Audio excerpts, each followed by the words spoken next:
Hey there, fellow inhabitants of this pale blue dot. Let's face it, ignoring climate change is like ignoring a ticking time bomb in your living room. Except the bomb is the planet, and we're all stuck in the living room. So, unless your escape plan involves a rocket ship and a Jeff Bezos-sized bank account, we need to talk about how businesses are measuring their environmental impact. Enter the wild world of environmental accounting. It might not sound as thrilling as a cage match between a honey badger and a Roomba, but trust me, this stuff is important. First up, we've got green accounting. No, it doesn't involve balancing your checkbook with recycled crayons or using eco-friendly spreadsheets. Green accounting is all about businesses factoring their environmental costs into their financial decisions.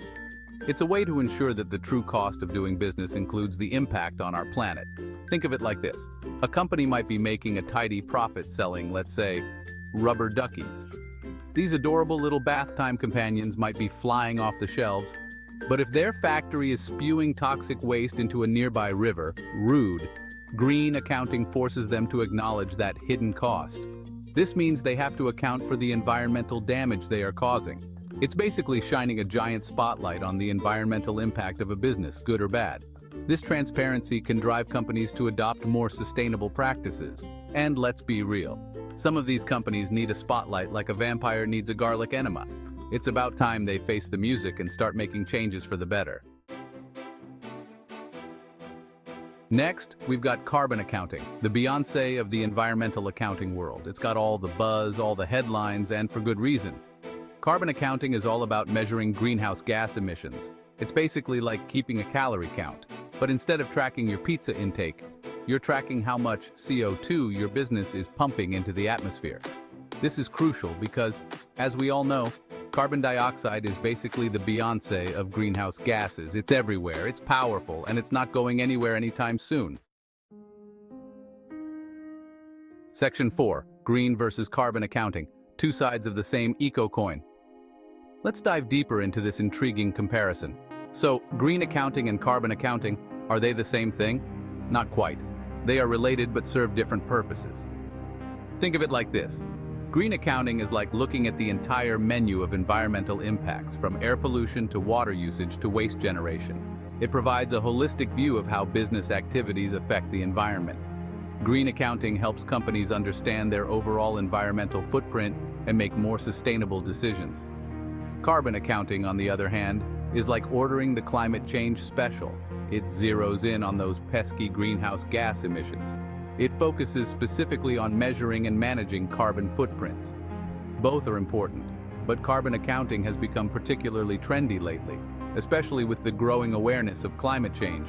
Kind of like avocado toast or those tiny sunglasses that only cover your nipples. Everyone's doing it. Companies are increasingly adopting carbon accounting practices to showcase their commitment to reducing greenhouse gas emissions and combating global warming. Section 5. Why should you care? Hint, it involves polar bears and profits. Now you might be thinking, this is all very noble and whatnot, but why should I, a humble consumer of rubber duckies, care about any of this? Well, for starters, because polar bears need homes too. People.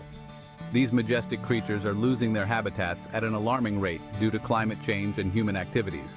But also because businesses that are transparent about their environmental impact are more likely to be held accountable for it. When companies disclose their environmental practices, it allows consumers like you and me to make informed choices.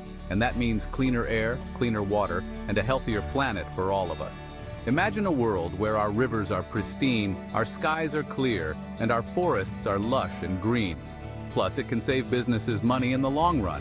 Implementing sustainable practices often leads to reduced waste and energy savings. Who doesn't love saving money? It's a win-win situation for both the environment and the bottom line. It's like finding a $20 bill in your pocket, a pleasant surprise that makes your day a little brighter. Except instead of buying yourself a novelty foam finger, you're helping to save the planet. Your choices as a consumer can drive change, encouraging businesses to adopt more sustainable practices. So next time you make a purchase, think about the polar bears and the planet. Section 6. It's time to get your green accounting game on. So there you have it, folks. Green accounting and carbon accounting. Two sides of the same eco-coin, both crucial for a sustainable future. Now that you're armed with this knowledge, go forth and spread the gospel of environmental accounting, or at least don't buy your rubber duckies from companies that dump toxic waste in rivers. Seriously, it's 2024, we can do better than that.